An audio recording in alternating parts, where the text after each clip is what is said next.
Hello, it's Len from Straight Talk from the Homeland. Today I'm going to talk about why I think that Zionists, as opposed to normal Jews, and their friends, by which I mean most of the Western countries, the so-called civilised world, how they're going to finish us. Right now we're sitting here in Armenia waiting for the Zionists to attack Iran from their bases in Azerbaijan.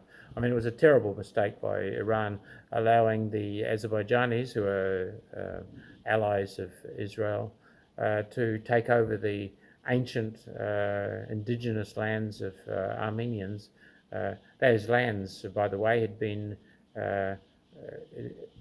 attacked by the Soviet Union in the 1920s illegally, when the Soviet Union wasn't even a recognized country, and given by Stalin to the invading Tatars, now called Azerbaijanis.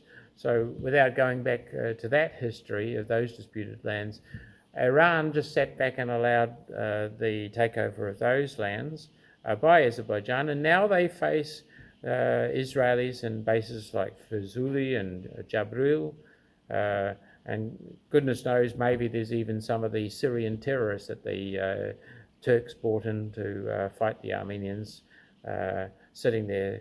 They're Sunni terrorists, whereas Iran is Shiite. So how did we get here? Well, in old movies, black and white movies, they often had what they call black hats and white hats. You know, the bad guys wear the black hats and the good guys apparently wear the white hats. And somehow the West has this myopic view where it believes that its view and its friends, they're the good guys, right? And the people they see have a different way of doing things. And I'm not supporting any third world country or authoritarian state with no human rights. No, I'm not. But the West just labels those guys as the bad guys. And actually Armenia was in that position because it was kind of like, part of the Russian alliance, but it was never part of the Russian alliance. Armenians are just pawns in a geopolitical game. That's been known by the West for a long, long time, but not communicated to the people. Armenia is just a small nation, and the remnants of the Soviet Union is still with this country, which Armenia is trying to throw off. So for a long time, Armenia was considered to be, one of the black hats, part of the Russian sphere of influence, no matter whether Armenians wanted to be or not. Now we see the truth of the hypocrisy from the West, how the West stands against the rights of Palestinians. They stand up for a genocidal Israel, perpetrating crimes against humanity in Gaza and attacking neighboring countries like Lebanon and Syria. I mean, this is why at this point now where Iran retaliated, because Israel made an illegal attack against the consulate in Damascus. And, for a country that's broken just about every international law I can think of, including the persecution of children and jailing of children. Can you imagine? They even celebrate the deaths of children. This is how racist that society has become.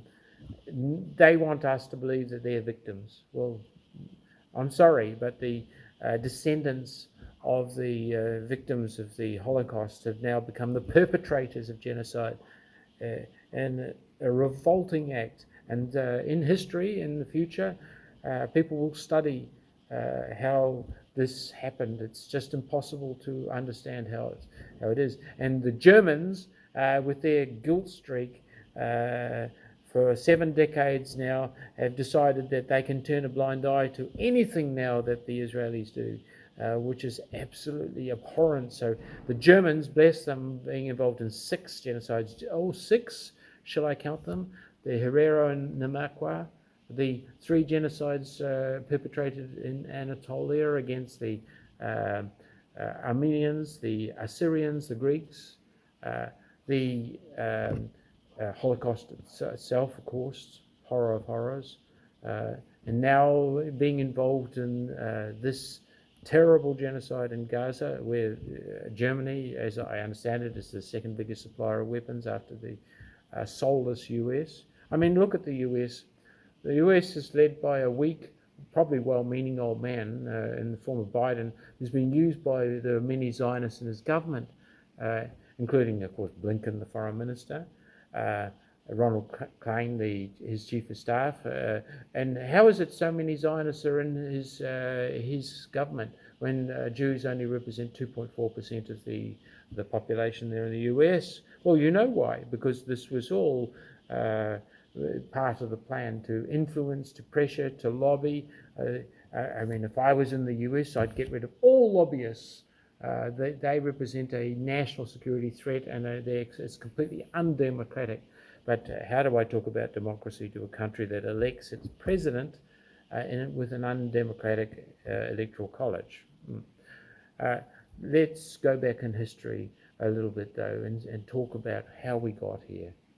The chosen ones, as the Israelis call themselves, they believe they have a covenant of God. This means that they are special and that everyone else is not special.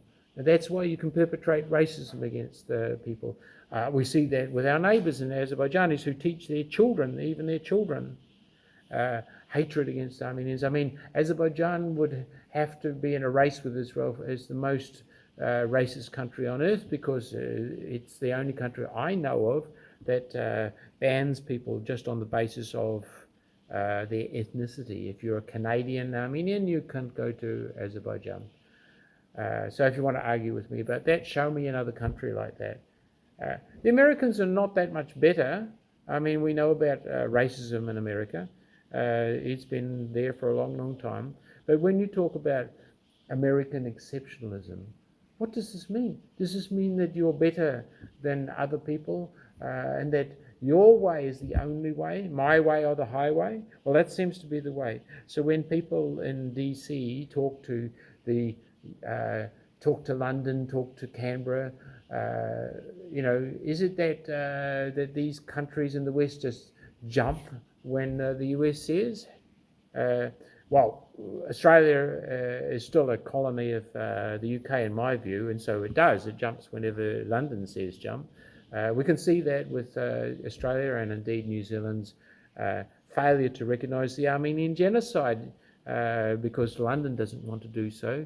London has economic interests in Turkey and Azerbaijan, so it doesn't want to tell the truth. At least the Americans did.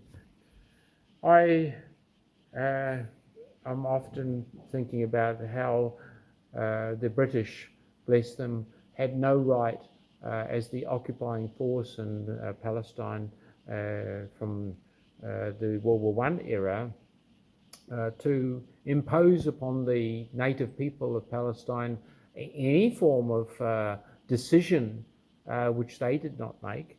The infamous Balfour Declaration was vague enough. If you study it, you see it doesn't talk about exactly an Israel which is imposed on Palestine. It doesn't.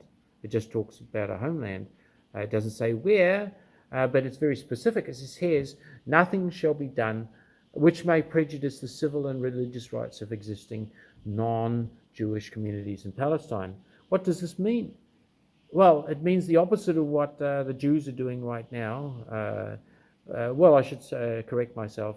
Not all Jews. In fact, there are many brave Jews who are speaking up against what's happening. I'm talking about Zionists now, as opposed to Jews. And I'm really talking about the Zionist government more than the people, because we see the protests in Israel and they're brave people indeed.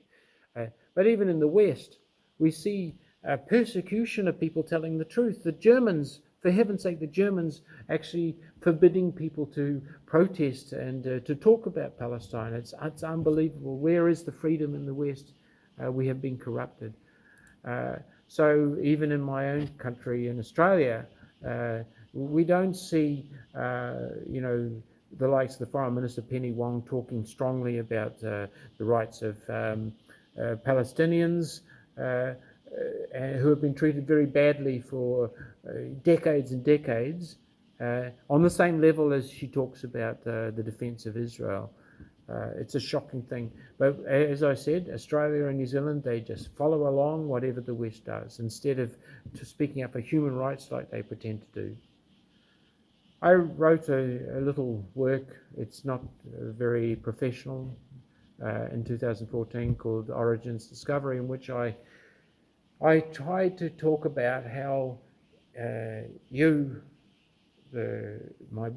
anyone who are human beings are my brothers and my sisters. We come from a common origin. Our people, our race, we came from a tribe which, as I understand it, was only a few hundred people at one stage. We were almost at the stage of extinction.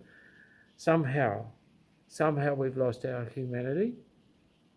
We've come to this point in the 21st century where we're on the edge of the abyss, and I'm talking to people here who hopefully have some soul left, who understand that it's very, very important to speak up right now and stop this nonsense from Israel. They're going to finish us all with their bellicose behaviour. They believe that they're the chosen ones, and I question in my own head whether they're chosen by God or chosen by Satan. Seriously, for people who love bloodshed and like the pain on other people, so you have to seriously question whether that's a humanity or an inhumanity, just like we see with the Azerbaijanis next door to Armenia. In summary, I am really hoping that peace will prevail, that my words will reach people who will make a difference, and hopefully common sense can bring a new era of humanity upon this planet. If not, we're going to make the same mistake as we made in the 20th century, and God help us all. This is Len from Straight Talk from the Homeland.